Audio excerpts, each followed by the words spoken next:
Bismillah, alhamdulillah, wa salatu wa salamu ala rasulillah, wa ala alihi wa ashabihi wa man tabi'ahum bi isanin ila yawmiddin wa ba'd. Assalamu alaikum wa rahmatullah.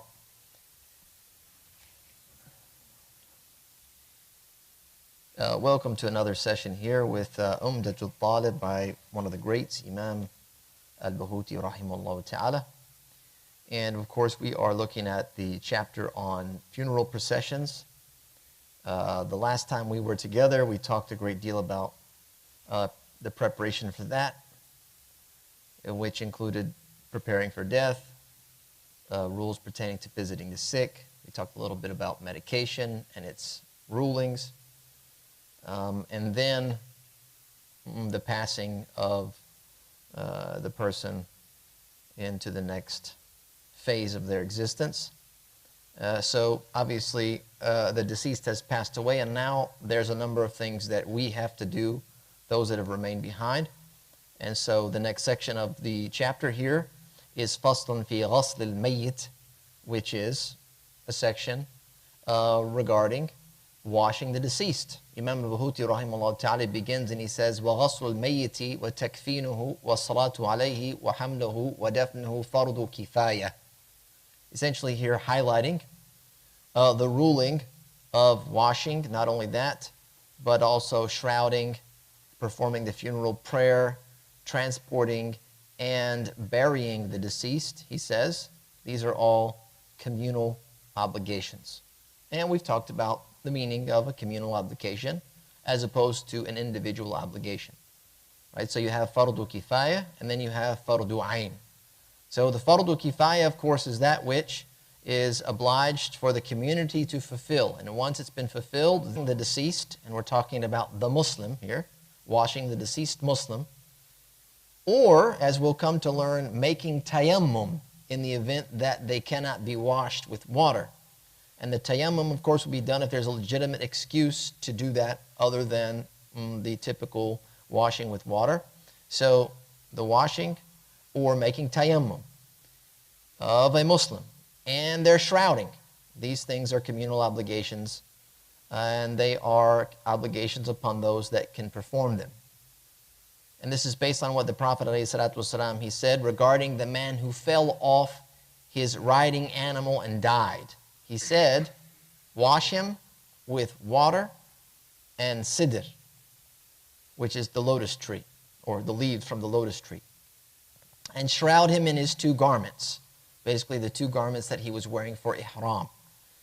And this hadith is found in Sahih al-Bukhari and Muslim, and this occurred during the farewell pilgrimage of the Prophet ﷺ. A man was there on top of his camel or horse or whatever he was riding. He fell off. Some of the explanations of the hadith say that he fell off and he broke his neck, and then he passed away. Others say he fell off and he died upon impact. And so the Prophet ﷺ ordered the people to wash, to shroud, and of course they were going to pray the funeral prayer. Also, he says, performing the funeral prayer upon the deceased is a communal obligation. Again, the Prophet ﷺ said, pray upon anyone who says, La ilaha illallah. Okay? So, it's an obligation that has to be fulfilled for anyone of the faith. Their transport and burial are communal obligations as well. The transport and burial. The burial in particular is a ruling based in the Quran. In Surah Abasa, Allah subhanahu wa ta'ala, this is chapter number 80, verse number 21, He says, ثُمَّ أَمَاتَهُ فَأَقْبَرَهُ. Right? Then causes them to die and be buried. ثُمَّ أَمَاتَهُ, He causes them to die. That's maut, فَأَقْبَرَهُ. We're talking about al-qabr. And then they are placed in a grave in a qabr. Ibn Abbas radiallahu anhu, he commented on this verse, saying that its meaning is that Allah subhanahu wa ta'ala has honored the deceased with burial. So to be buried is a form of honor,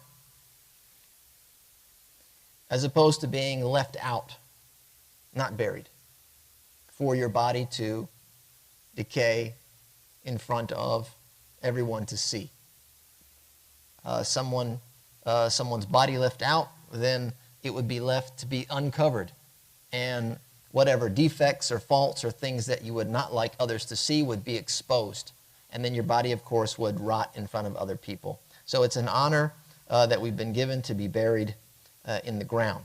And of course, so while this verse doesn't mention the transport, al-hamal, the burial of the body is reliant upon it being transported to the place of its burial. Right? So you can't get to the burial part without the body being transported. And so because the burial is a communal obligation, the transporting becomes a communal obligation so that that obligation can be fulfilled. Following the body during the burial ceremony is a recommendation, as opposed to the burial and the transportation itself. Imam Ahmad radiallahu anhu disliked that both the one washing and the one performing the burial be paid a wage for their work. And so this was not something that you would look to create a job out of unless the person needed support, which is often the case here in our communities, where we need someone that can be dedicated to this specific type of work, largely due to the fact that the vast majority of people have no idea how to manage not only the rituals of the funeral, but also the logistics of the process here. Where do we go? How do we get a grave? How do you get it opened? What do you do at the hospital? How do you release the body? There are some things that have to be considered here. And because most of us are not free to handle that and learn how to do that and manage it ourselves, some of it we may not even be able to do that legally, then we need somebody that can take charge here. So in the case that the person needs a wage, so a wage is like a salary, by the way. Like it's a salaried position where they're just on salary and they just handle that. It's the difference between to be a salary person versus like an hourly wage or like a per job type of situation. So in the event that someone needed a wage, they should be given money from the public treasury, which is Bayt al-Mal. And if that's not available, meaning Bayt al-Mal doesn't have the money to support that position, or there is no Bayt al-Mal in existence, then the person that's doing this should be paid based on their scope of work, which will now be like per job that they do, which is what's basically happening in our communities.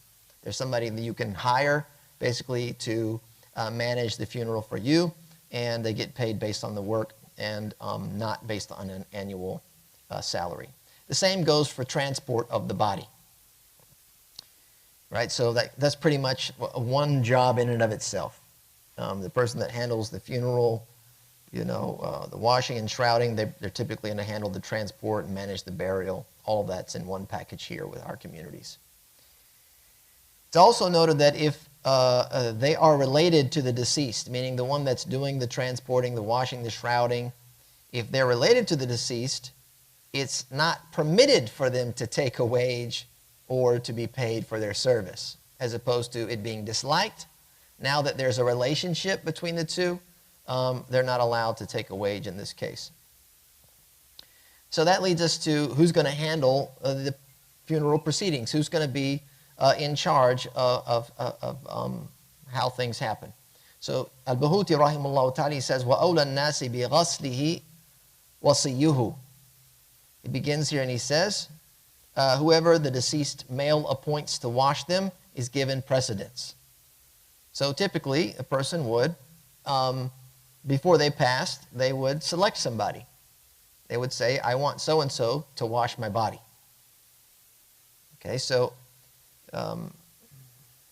it's best to pick someone who is trustworthy, upright. Upright here means al-adl, which is to be of a certain religious standing, and to be knowledgeable of the associated rulings of whatever they're doing, washing, shrouding, etc. Okay, so these are a couple of things that if you were going to appoint somebody, you want them to be trustworthy, thiqah. You don't want them to because you're going to be exposed to a degree to them, or potentially exposed. And if they're not trustworthy, they might see something that you don't want to be publicized, and they go and they start talking about it. When I was washing him, his face was dark. Su'ul khatima. Right? This is a bad sign. He had a dark face. His eyes were dark, or his eyes were deformed, or his body has a deformity that he never showed anybody. Nobody knew. He was hiding that. So a person may now, if they're not trustworthy, they can go and they can start publicizing these types of things. Obviously, you want them to be upright, to be of a sound religious standing. That's a part of being trustworthy, and of course, knowing what to do in this scenario. However, the person that they appoint to wash them, so long as they're upright, okay, so long as they are religiously sound and upright, they can learn what to do along the way, is given precedence. And this was the case with Abu Bakr as-Siddiq, who chose his wife Asma to wash him. Radiyallahu anhuma. Also Anas, who chose Muhammad ibn Sirin to wash him. All right, so here you can see some of the base of this legal ruling here happening among some of the great companions. Then their choice is followed by their father. He says, ثُمَّ أَبُوهُ ثُمَّ جَدُّهُ ثُمَّ الْأَقْرَبُ فَالْأَقْرَبُ. That choice, meaning the one they selected, if they're unavailable or they can't do it, is followed by their father. The father, of course, being closest to their son, being the most loving and caring for their son, and then the grandfather on the father's side. And this is in ascending order. So basically that means like it would go the father, then the grandfather, then the great-grandfather, etc., because that meaning of being close and loving and caring for is shared with the father and the grandfather for his grandson and the great-grandfather for his great-grandson. And so that's how the selection process would go. And then he says, ثُمَّ الْأَقْرَبُ فَالْأَقْرَبُ, and then the closest male relatives in descending order. And this begins with his son in descending order. So it would be your son in the event that you passed, your son would be selected. And if he wasn't available, then your grandson, and so on and so forth. Then his brother of both parents. So we're talking about, you know, the same mother and the same father. The brother of your brother that shares your mother and father, then his brother from his father's side, so you share a father and not the same mother. Then to his nephew from his brother of both parents, then his nephew from his brother of his father, then his uncle, in a like fashion in terms of related to the father in this way. And then, of course, it goes in order of inheritance. Okay? So there's some rules here that should be noted in when a person passes, who's going to be the one that's going to handle these things. After the relatives are exhausted, meaning either there's no one alive or there's no one that's capable or they're not present, those further away in relation should be selected. So these are no longer relatives, but they're further away, and his friends should be given precedence. So you don't just pick any random person, but now you're looking for his closest friends. And after that, maybe they're not available, those who have the most piety and knowledge are selected over anyone else. And of course, those that have piety and knowledge are selected because they have a level of virtue over those that are not pious and those that are ignorant. So that level of virtue is exercised in a very real way here. He goes on and he says, وَبِأُنْثَى وَسِيَّتُهَا وَبِأُنْثَى وَسِيَّتُهَا ثُمَّ أُمُّهَا ثُمَّ جَدَّتُهَا ثُمَّ الْقُرْبَى فَالْقُرْبَى. So we're talking about the deceased female. Like the male, it's whoever she appoints, so long as they are upright. So long as they are religiously sound and upright. Followed by her mother, and then her grandmother on her mom's side in ascending order, like we did with the men. It would go grandmother, then great-grandmother, etc. And then the closest female relatives in descending order, beginning with her daughter in descending order, meaning her daughter, her granddaughter. And then the selection is based on inheritance, very similar to that of the men.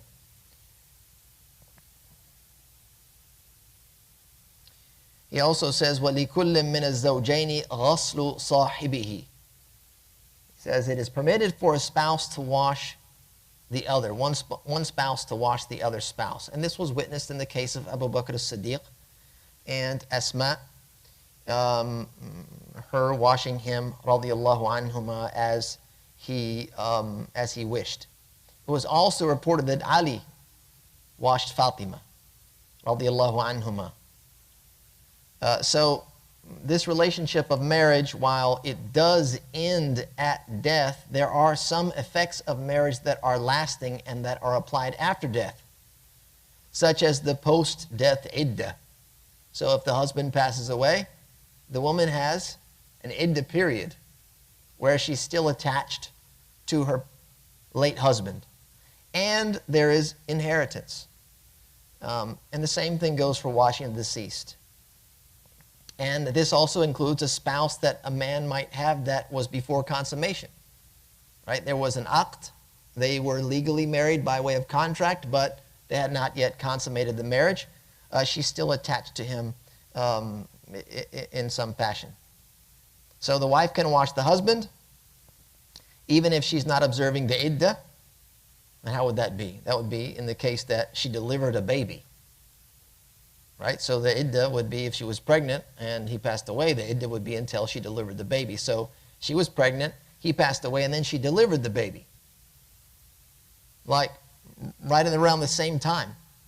And a person would say, okay, she's no longer in the iddah, so she's no longer attached to her, but this rule still applies, that she can wash her late husband. And this, of course, is so long as she does not remarry. So in the event that she remarried right away, then no, it's not permissible for her to wash her late former husband, because she's married now, and she could legally wash him as well. And so a woman would not be would not be permitted to wash two men. You understand? Because there's some intimacy happening here, and yeah, we're breaching some protocols, obviously. Or if the woman is in a revocable iddah, so that means it's talaq ruj'i, meaning that they were divorced, he divorced her, and then passed away, but it was not al-baynun al-kubra, meaning that there was an opportunity to reconcile before the iddah period ended. You know, like if a man divorces his wife, he divorces her the first time, they can reconcile within the iddah period and remain married without a contract. And then a second time, he can divorce her, and before the iddah period expires, they can reconcile and remain married without a new contract. But in the event that he divorces her a third time, the iddah period expires, and there's no opportunity to reconcile the marriage. So within that first and second, the possibility is that they were married, he divorced her, he passed away, is still within the iddah period, and so she's still connected and attached to him, and therefore she could potentially still wash her late husband, you know, we would say, in the process of being the ex-husband, but yes, she would still be able to wash him in that case. Though they are washing one another, they are not to look at the awrah of either. And that's because this is one of the things that expires afterwards. And this ruling about one spouse washing the other applies to both the husband and the wife, so long as the wife is not a Christian or a Jew. As we know, a Muslim man can marry a Christian or a Jew, but a Muslim cannot wash a non-Muslim, and vice versa. As opposed to a Muslim woman marrying a Christian man or a Christian Jew. If that were the event, the marriage is not even a valid marriage. So we're talking about something wholly and completely different. He says here, وَكَذَا سَيِّدٌ مَعَ أَمَتِهِ, and the master and his female bondservant, so long as she is permissible for him and he for her. Because there could be a scenario, this is not something that we're accustomed to having today or any time in the recent past, but it was that you could have a female slave that was permissible for you in terms of intimacy, or you could have a female slave that was married and not permissible for you. And so this ruling about the master and his female bondservant applies if she is permissible for him and he for her. So these two things, the husband and the wife, the bondservant and the master, though it's permitted, the unrelated male, however, is preferred over the wife or female bondservant, as is the unrelated female over the husband and master, due to the difference of opinion regarding its validity. So there are some that say, no, absolutely not. A man cannot wash the body of a woman, and the woman cannot wash the body of a man. Doesn't matter if they have this marital relationship or there's some type of bondage there that binds them together. Right? So there are some that view this. So there's a difference of opinion here. And so, you know, when you get into these issues of ikhtilaf, it's preferred, if you can, to avoid those things and go with what is agreed upon. So it's preferred to avoid that, though it is permissible. Imam Bahuti goes on and he says, وَلِرَجُلٍ وَامْرَأَةٍ غَسْلُ مَنْ دُونَ سَبْعِ سِنِينَ. He says, and a male or female washing a child, وَلِرَجُلٍ وَامْرَأَةٍ, and a male or female washing a child less than 7 years of age. So here you're talking about a child of less than 7 years of age. This is because children of that age, less than 7, duna sab'i sinin, meaning they're not 7, they're less than 7. Okay, because 7 and above is a different situation. That's mumayyiz. Okay, so we have a different situation there. But less than 7, children of this age do not have a legal awrah. Right, so you got a little 5 or 6 year old. There's no legal awrah. Okay, and that was the case for the Prophet's son Ibrahim. He was washed by women, ordered by the Prophet ﷺ to wash his son. According to one of the greats, Ibn Mundhir, he said, everyone he has learned from agrees that a woman can wash a boy under the age of 7 without any covering while touching and looking at his awrah. Right? She can touch and look at the private area of that child. Because legally, that's not an awrah. Whoever has reached the age of 7 and beyond is treated like an adult in this regard. So the same rules that apply to adults apply to children that are 7 years and above. And there are some issues that come that are related to the awrah that we'll talk about shortly. It says, وَمَنْ لَمْ يَحْضُرْهُ مَنْ لَهُ تَغْسِيلُهُ يُمِّمُ. It says, tayammum is to be made for the deceased in the absence of those permitted to wash them. And this further emphasizes the point. Tayammum, meaning, he says here, basically what he's saying here, if that a man passes away in a group of women, there's no other men, it's a group of women, there's no wife, there's no permitted female bondservant, or it's a female that passes away in a group of men, she's not married, and there's no master, then she's not to be washed. But tayammum is made for her. And in this case, whoever is present must make tayammum for them with a barrier between them. Making tayammum in the scenario where it's a man that's going to make tayammum for the woman, or a woman making tayammum for a man that are not related, they're not married, they're not permitted for each other, if they make tayammum for them without a barrier, meaning they have to come into contact with their hands and their face, because that's what tayammum is, striking the earth with your hands and face, then it is impermissible to come in contact. Like it was impermissible to touch them in this life, it's impermissible to contact them in such a way after they have passed. While they're living, it's impermissible, and so while they're deceased, it's impermissible as well. It's reported that the Prophet ﷺ said, if a woman dies among men and there is no mahram, tayammum is made for her just like it is for the men.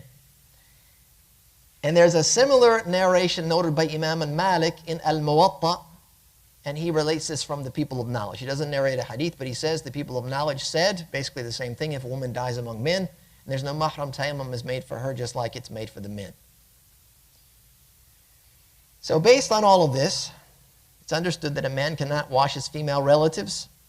Okay, you get the permissibility of washing your wife or your female bondservant, that's permitted to you. Otherwise, you can't wash your female relatives, meaning you're not going to wash your mother, you're not going to wash your grandmother, you're not going to wash your sister, you're not going to wash your daughter, etc., etc. And females are not going to wash their male relatives.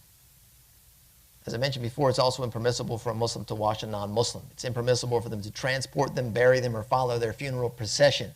If no one is present to manage this process, meaning the non-Muslim that passes away, and there's no one that can do that, then the Muslims have to bury them so that they're not like just sitting dead and decaying. So like the scenario before where no one's permitted to wash them. So if the Muslim is buried before someone who's permitted to wash them arrives, so we're like, look, there's nobody here, we're just going to have to bury them. In the event that that person comes later, it is their right, the deceased, that their body be exhumed, meaning unearthed. It was buried, and now the person can come and wash them, so they can dig them up and wash them, so long as they do not fear that it would harm the body. Which means typically if it was too long of a time, then there may be obvious worry that the body is now, in a state which cannot be managed in such a way. The same thing goes for similar discrepancies in the process, by the way, including facing the body toward the Qibla. And this is something that I've noticed goes a little bit, people get a little negligent with this because they haven't taken the time to arrange the grave, not the direction of it, but the inside, what's happening in the grave, in a manner in which the body can be easily propped up and faced towards the Qibla. Right? We don't, at least I've noticed this. I don't want to say everybody in every scenario, but what I have seen in my experience is that, they bring the machine and they dig the hole, and so it's flat on the bottom, and typically the people that open these holes, they don't know anything about Muslim burials because they're there at a site, and sometimes even Muslims that are digging the holes, they don't truly grasp the methods of the burial. And so it's a big hole, it's wide enough, it's too wide. You put the body down, the body's going to be on its back. When you try and tilt the body towards the Qibla, the body's going to roll back down. And so people know that, and so sometimes they don't even bother with it, and they just go, well, let's just turn the head a little bit, tilt the head. When in reality, it just takes a little bit more effort, and then the body can be situated in the manner which is appropriate for them to be buried. So in the event that the body was left not facing the Qibla, it's permissible for you to come in and exhume that body, to unearth it in order to fix it correctly, so long as you don't fear that you would harm the body in any way. It was reported that some men buried one of their companions without washing and shrouding him. They later went to Mu'adh bin Jabal and told them what had happened, and he commanded them to unearth the body, to wash him, shroud, and perfume him, and then pray upon him. Yes.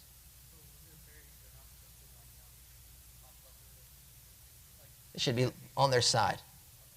Yeah, they should be arranged on their side, facing the Qibla. Not seated, but rolled onto their side.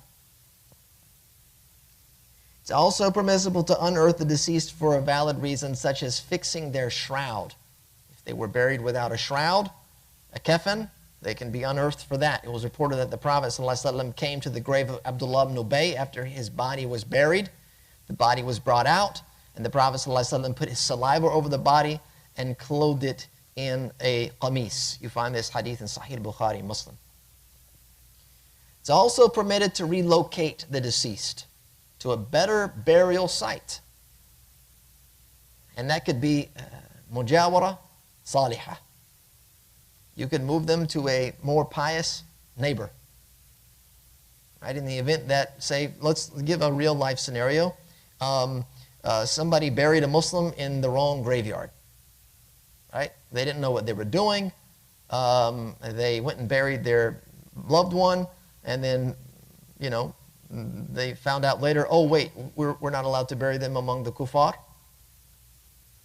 Well, what do you do? Well, it's too late now, they're buried. No, let's go retrieve the body. And today it's very easy, because the burial, the method in which you're buried is you're buried inside of a concrete box, at least in this region. right? That's sealed. So it's not like you're going to be digging and you might start digging at the body. It's you dig enough until you get to the concrete top. The top is pulled off, and there's the body as it was laid. So in the event that the person was buried in a non-Muslim burial ground, then the Muslim community, we would go and retrieve that body, and we would now bury them where they need to be buried. So that would be like kind of a real-life scenario. And this was something that happened during the time of the Prophet ﷺ for the Battle of Uhud. So this is one of the exceptions in which you can't relocate the body from one place to another place if they died as a martyr, because their resting place is their burial place. So they can't be moved. However, it happened to one of the martyrs of Uhud that there was 2 men buried in one grave. And the son of that man, I can't remember the companion at this moment, but he said, I could not rest until I was able to go and bury my father in his own grave.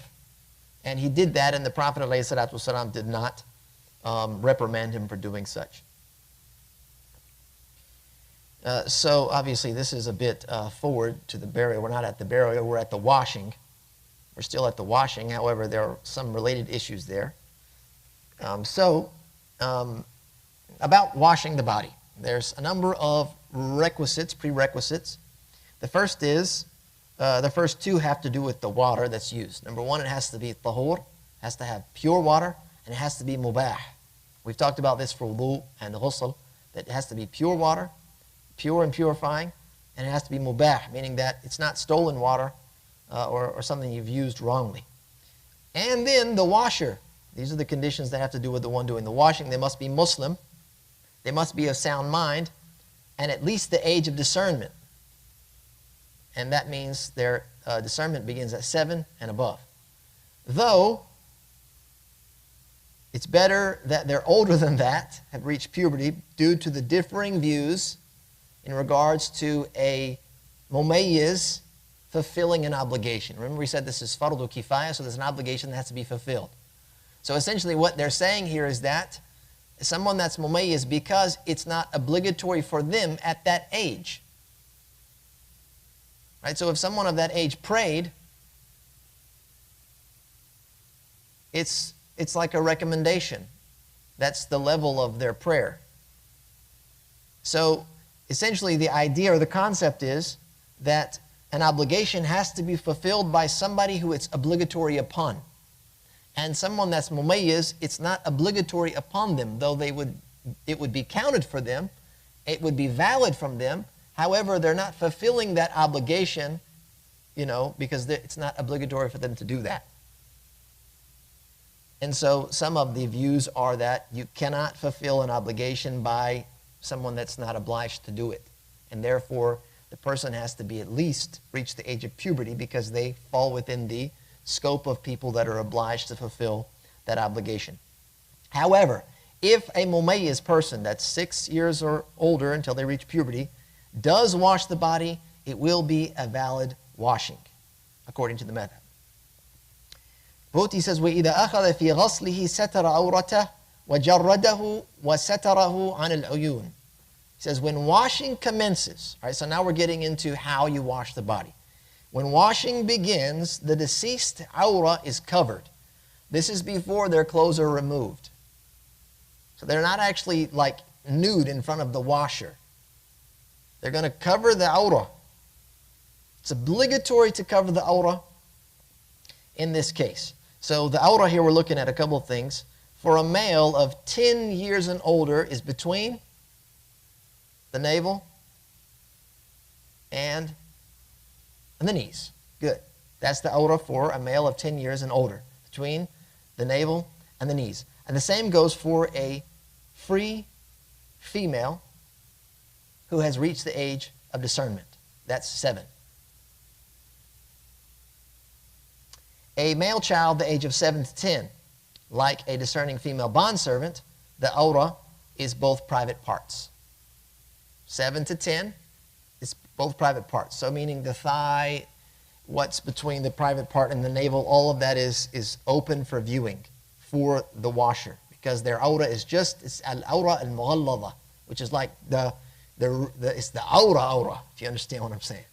Right? There's the awra, And then there's the awra, which is like the real deal.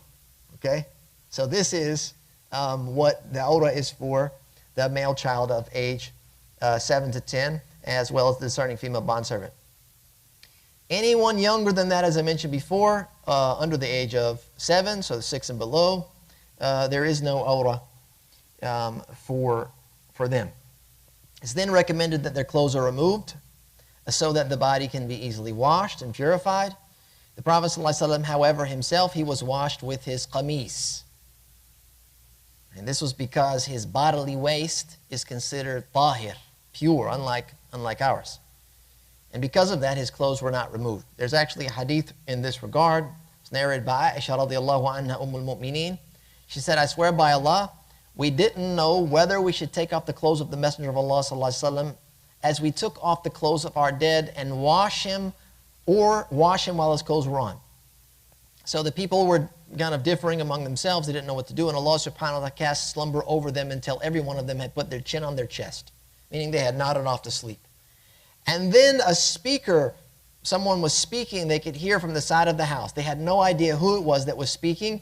And they said, wash the Prophet ﷺ with his clothes on. So they stood around the Prophet ﷺ and washed him while he had his qamis on. They poured water on his qamis, which is like, like the long shirt that we're familiar with, and rubbed him with his shirt and not with their hands. So that's the barrier that one would need, right? Not to come in contact with the skin. So if someone was, making tayammum for someone of the opposite gender, then they would have like gloves on or something. So there's no direct contact. So that's what they were doing. They were washing him through the material.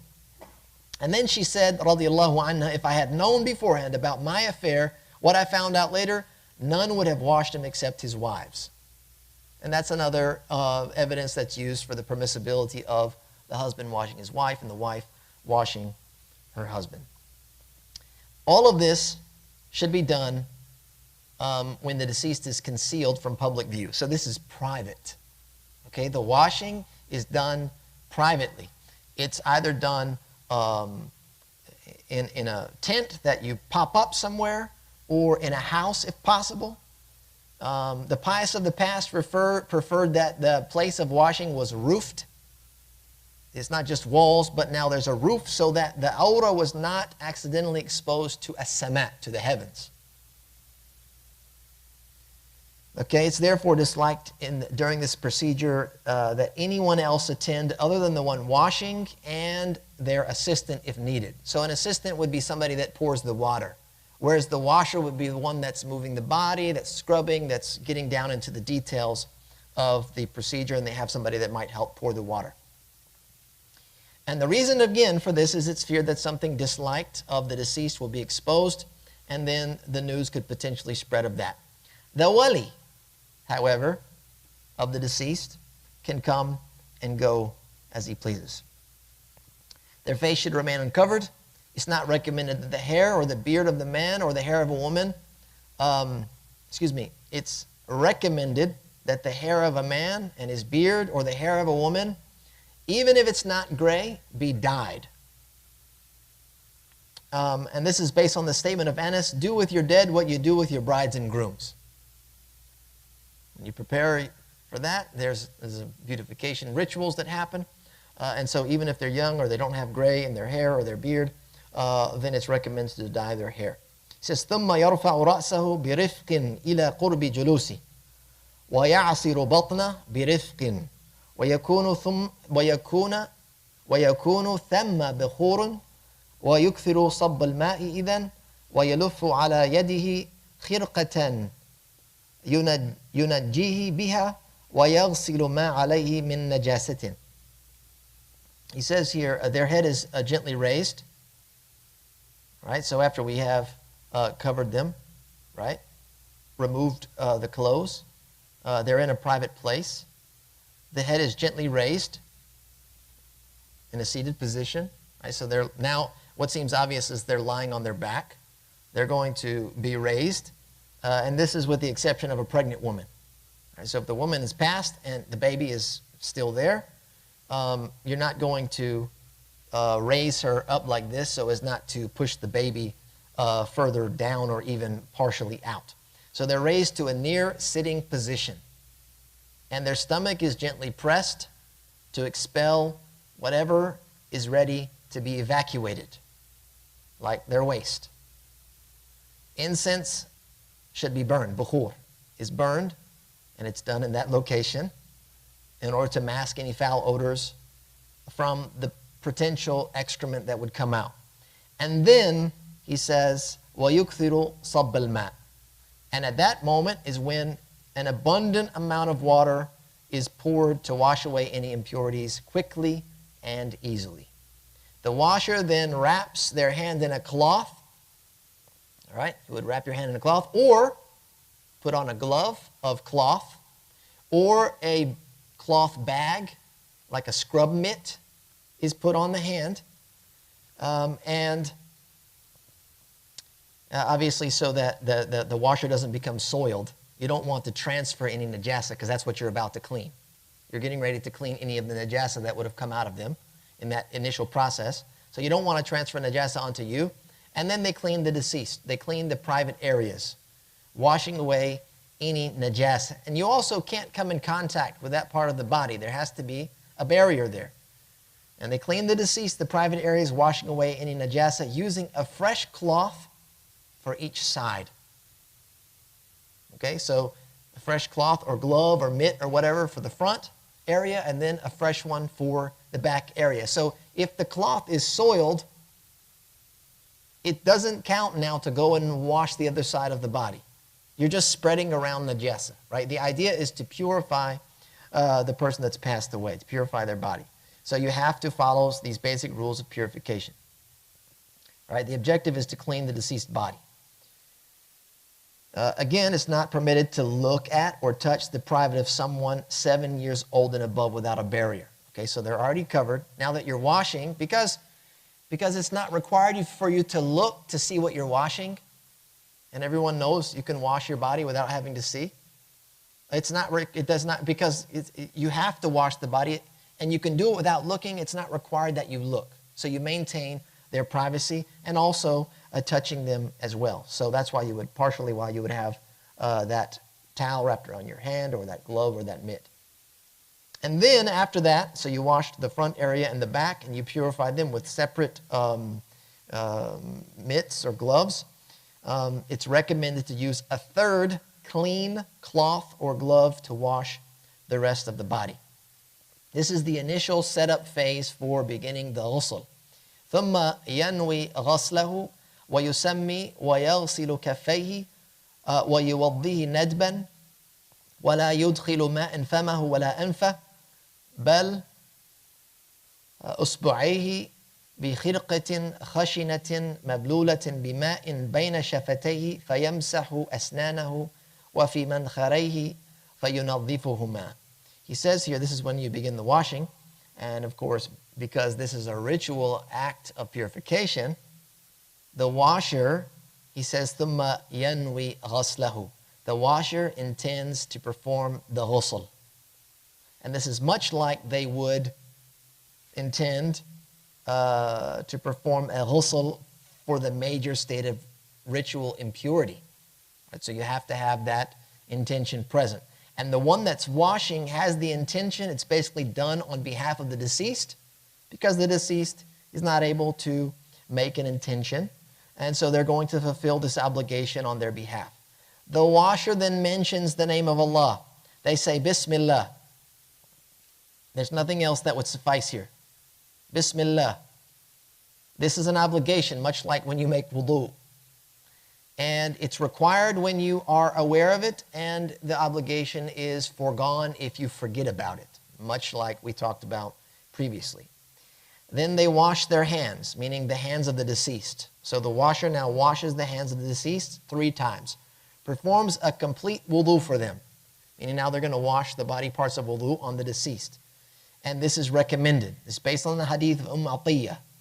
This hadith is used quite frequently in this chapter. Atiyah, who reported that when the Messenger of Allah ﷺ asked her to wash his daughter Zainab, radiyallahu anha, he told her to start with the right side and the body parts of wudu.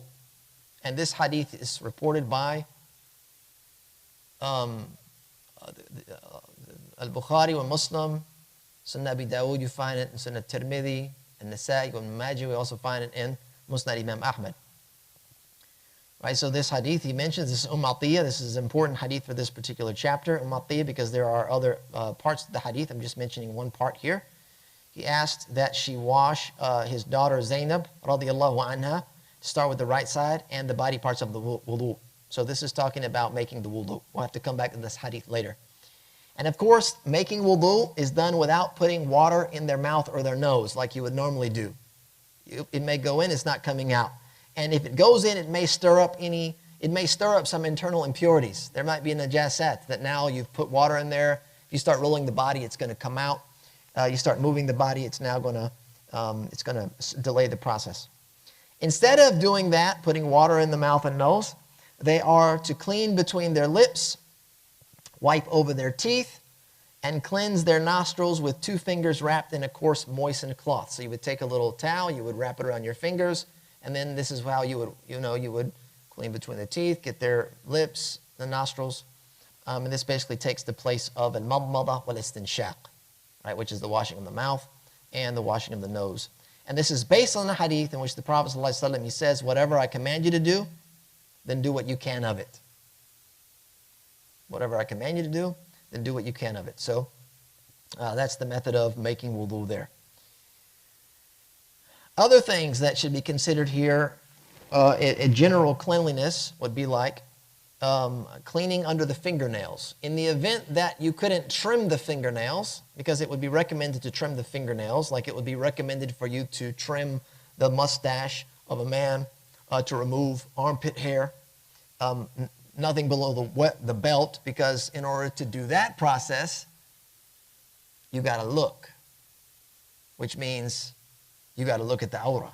And because you can't do that, then it's left as it is. But everything else you might handle. But in the event that you couldn't cut the fingernails, then you would use a piece of wood or something, and you would remove the dirt under the fingernails, any dirt or filth. Then if you've removed hair, or you've removed the nails, whether the hair of the mustache, the hair of the armpits, then those things, the nails and the hair, should be buried with the deceased. They should go in the grave with the deceased. And this is just like the recommendation of burying your nails and hair while you're alive. This is a recommendation that you put that, because like if you, for example, were to lose a limb, and you survived that, what would you do with that limb? Or a finger or something? You throw it in medical waste and it goes into the incinerator? No, you're going to bury it. It's part of your body. It's going to be buried. And the nails and the hair are a part of the body, and so they're recommended, the nails and the hair here, recommended to be buried even while you're alive. So that's how you discard those things, as opposed to flushing them out in the toilet or throw them in the trash. Though you could do that, it is recommended that they're buried just like any other body part. So now that we've made wudu for the deceased, if something comes out of them after that, the wudu must be repeated. Must be repeated. There's another narration from Imam Ahmad that says it's recommended to repeat the wudu. And this is where you find a discrepancy between the books Muntal al-Iradat, which cites the obligation, and Al-Iqna'a, which cites the recommendation. So on the occasion, you'll find that these two books, which are the primary references for the madhab, they will have this type of discrepancy. One says this, one says that. And so then there's some work that has to be done in order to figure out which one of them is the correct view. Okay? So what we're going to say here is it must be repeated. Recommended to repeat. After that, he says, وَيَغْسِلُ بِرَغْوَةِ السِّدْرِ رَأْسَهُ وَلِحْيَتَهُ فَقَطْ. So here, their head and their beard, this is obviously of a man, they're washed with the foam of sidr. Sidr, which is like the raghwa, which is like the foam. So you have sidr in the water and you mix it up and it creates a foam. So you take that foam and you wash the head and the beard. And you wash the head first because this is the most honorable part of the human body, is the head. And it's where all of its senses are in one place.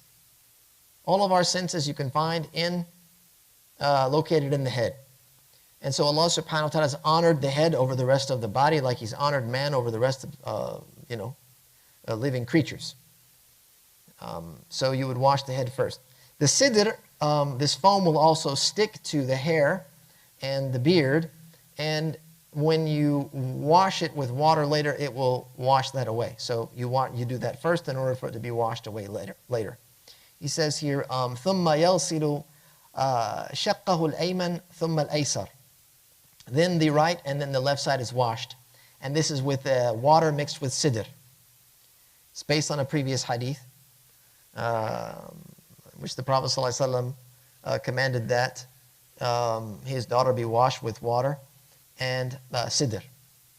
The body is turned on each side so that the back can be washed as well. So when you're washing the right side, you're turning the body up so that you can get the back side, and then when you're washing the other side, you roll the body on the other side so that you can wash the other side of their back. Then pure water is poured over them so that it covers the entire body. Pure water, what that means is there's no sidr, because if you remember, we talked about the nature of water and what happens when you mix it with something pure, like sidr. If you mix it to the point that the color, the taste, or the odor changes, the water is no longer purifying. It's pure, but it's no longer a purifying agent. So here, the scholars, they talk about this in greater detail as to, do you separate these things? Is it with just a little bit of sidr so that it doesn't change the water? Or is it enough so that it's obvious and then you use pure water? So obviously here, we're seeing, it looks like a distinct change that Imam al-Buhuti is mentioning when it comes to the waters that are used. Then after you use that mixture of water and sidr, you would now wash the entire body, flushing it with pure water. And this is considered one washing, by the way. Everything that we did from the beginning to this point is considered one washing. And with the exception of wudu, this is done 3 times. It's done 3 times.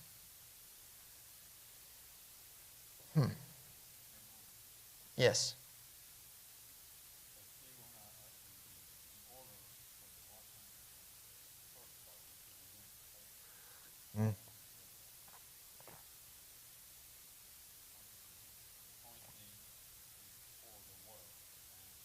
Yes.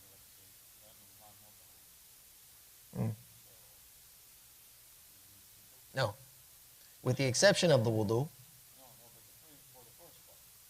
Yeah.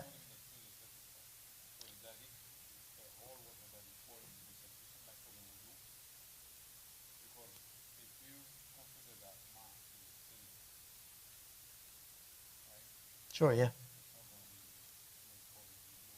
No, that water with the sidr is not for wudu. The sidr is introduced when you start washing the head and the beard, the hair and the beard, and then you pour that on the right side and the left side, getting the back. Before that, there's wudu that's made for them without water and sidr mixed together. Then you introduce, so you have a water, and then you have like clean water, and then you have water with this mixture. So you're going to make wudu using this water, and then you're going to begin this process with the sidr. And then when you finish this process with the sidr, you're going to use the water to wash the entire body with pure water. So with the exception of wudu, this process that was described is done 3 times, as he mentioned. 3 times. He also says, يَمُرُّ يَدَهُ فِي كُلِّ مَرَّةٍ عَلَى بَطْنِهِ. He says, a hand is run over their stomach each time. And this is to remove any impurity inside the body. فَإِن لَمْ يُنْقَى بِثَلَاثٍ زَادَ حَتَّى يُنْقَى. He says, if they, the deceased here, are not cleaned with 3 washes, as we've described, they are washed until they are cleaned. You will continue to wash Up to 7 times as an obligation. Right? So to do 7 washes as an obligation. And if they're still not clean after 7 times, it's recommended to keep washing them until they're clean. Right? So what that means is, as you're doing this and you're running your hand over their stomach, something comes out. Some najasa comes out. So now you're going again. And you're going to continue washing up to 7 times as an obligation. And then you can continue as a recommendation to wash until they're clean. Otherwise, after that 7th time, if you decide that's it, we're not going to wash anymore, and impurity still comes out, it's obligatory to only wash the impurity and the area which it soiled. So you wouldn't have to continue as an obligation. You have to understand the difference between what's recommended here. It's recommended to continue to wash until they're pure. But if you're just not going to do anymore, we've done 7, that's it, for whatever reason, something comes out of impurity again, now all you really have to do as an obligation is to remove and wash that impurity. It's considered disliked to wash the body once. So we said up to 3 times. It's disliked to wash the body once in the event that nothing comes out. So nothing comes out, so there's nothing left to purify. So, I mean, the job is done, but it's disliked. It's preferred that you wash at least 3 times. And it's impermissible to wash it less than 7 times when impurity continues to come out. So at 3 times, you go, oh, there's some more impurity that's come out.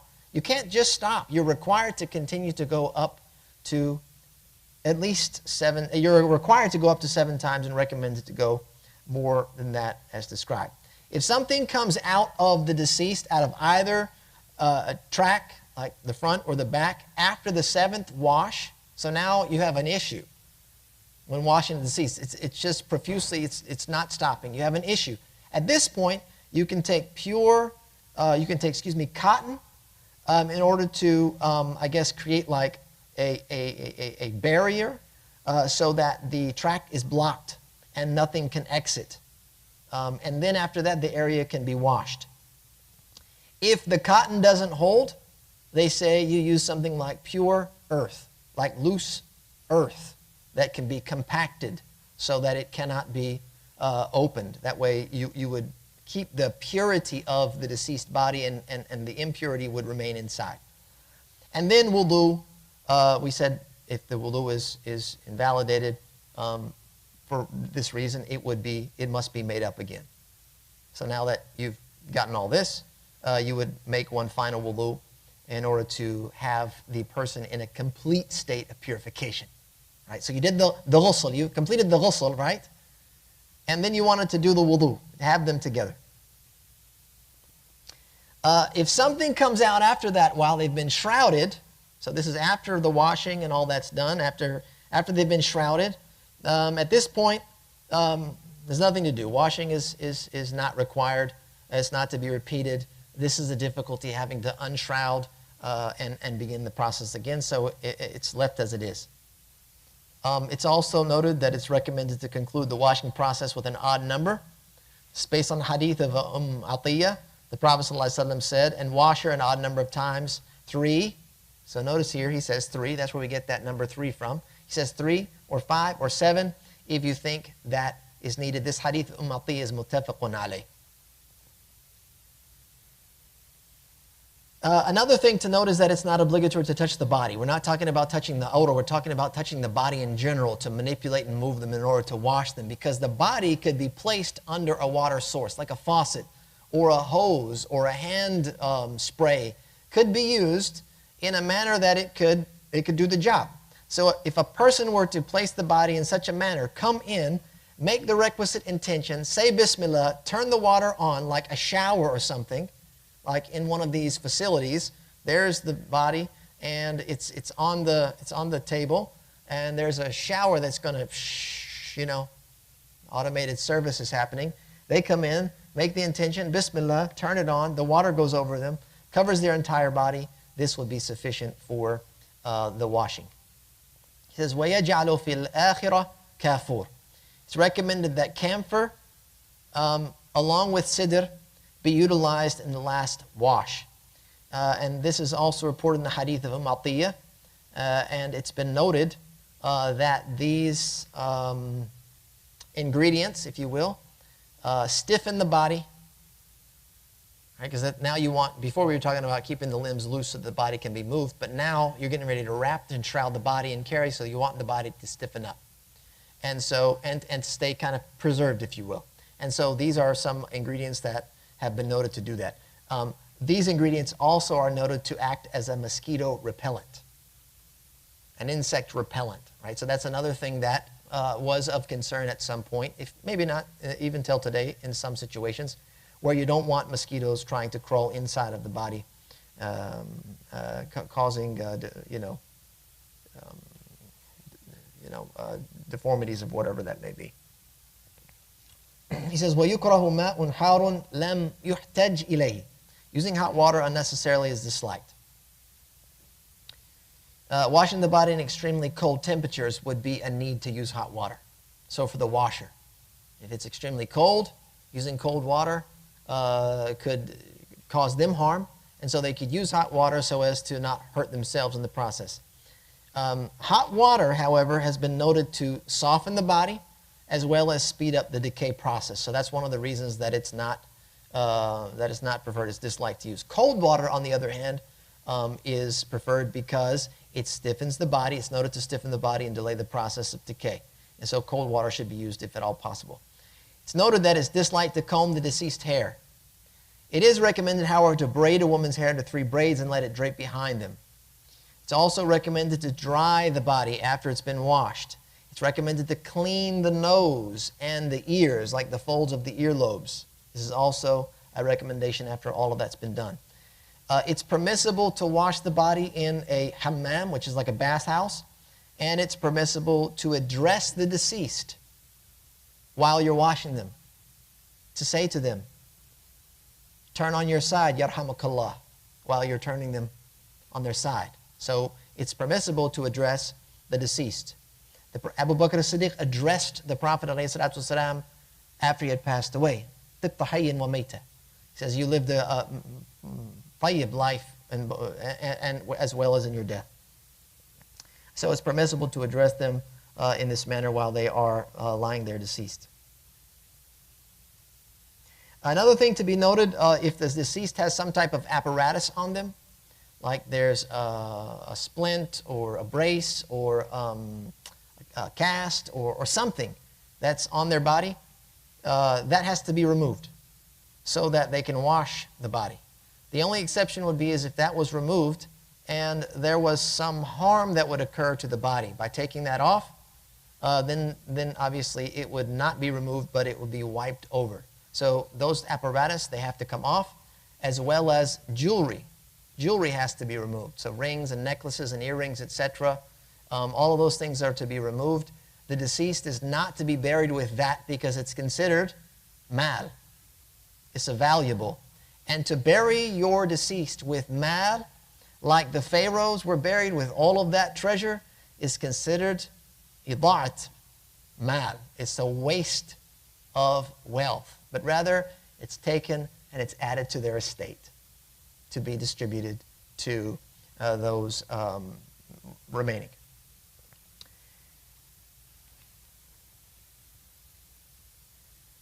And it looks like we're out of time. We'll stop here. Jazakallah khair. Sallallahu alaihi wasallam ala nabiyyina Muhammad wa akhir da'wana. Alhamdulillahi rabbil alameen. Yes, you have a question? You can come to the door there if you want, if you're comfortable with that.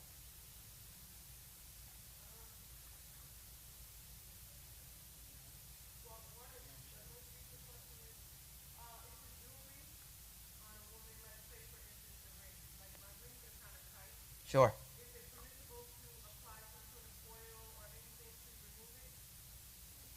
In general, yes.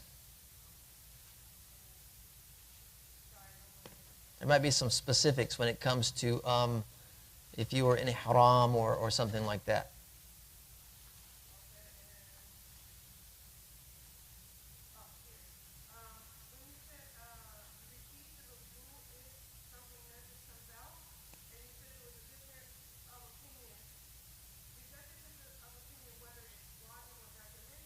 Yes, whether it's an obligation or recommendation.